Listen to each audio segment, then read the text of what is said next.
c'est Chino de la LET. Aujourd'hui on se retrouve pour une vidéo astuce, tuto, bricolage d'un bouclier anti-émeute. Donc oui, je sais, il y en a déjà beaucoup sur YouTube, mais j'ai jamais vu de youtubeurs qui ont fait avec les mêmes matériaux que moi, à presque à 100% de la récup. Donc du coup on va passer aux différents éléments qui composent le bouclier et on y va maintenant.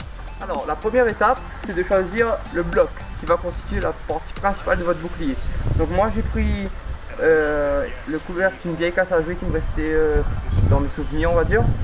Et du coup en fait c'est du plastique, mais du plastique super rigide, donc ça peut tenir comme bouclier. Donc évidemment j'ai fait un crash test, j'ai tiré 2-3 billes dedans et ça passait pas, donc je l'ai pris.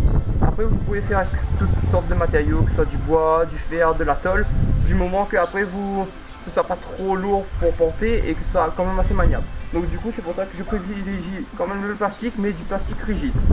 La deuxième étape, c'est de faire un trou dans votre bloc pour que vous puissiez glisser une visière.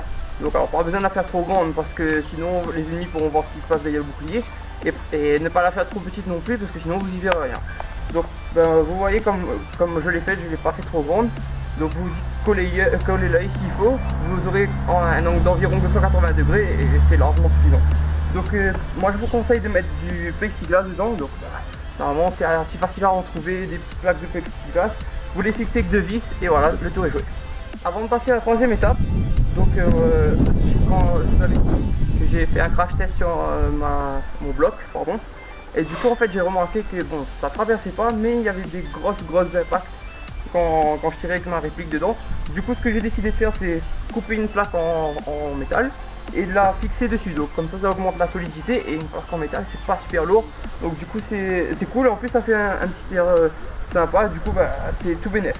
Donc voilà, si jamais vous voyez que le matériel que vous avez utilisé est un petit peu trop fragile ou douteux, moi je vous conseille de rajouter une plaque dessus, bon, quitte à alourdir le bouclier, mais il vaut mieux être en sécurité, quoi.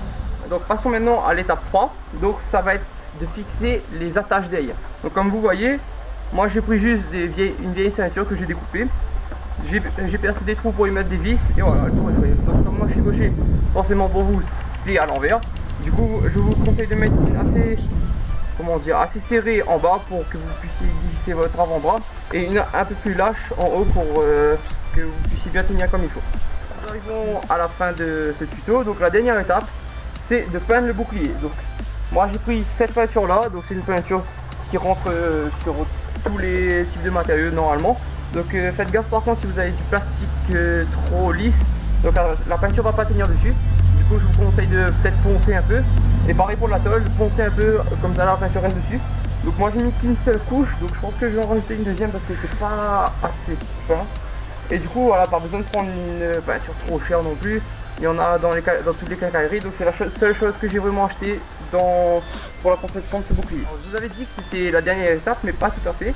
Il y a une petite étape bonus en quelque sorte. Donc en fait, comme vous le voyez, c'est un coffre, le couvercle d'un coffre à jouer. Du coup il y a les attaches.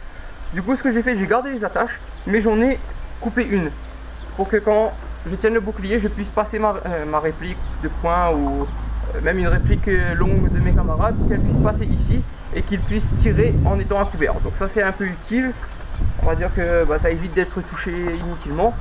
Et du coup si vous pouvez le faire, si vous prenez une plaque de bois ou quelque chose d'autre, vous coupez en arc de cercle ou en carré au pire, et du coup ça laissera la place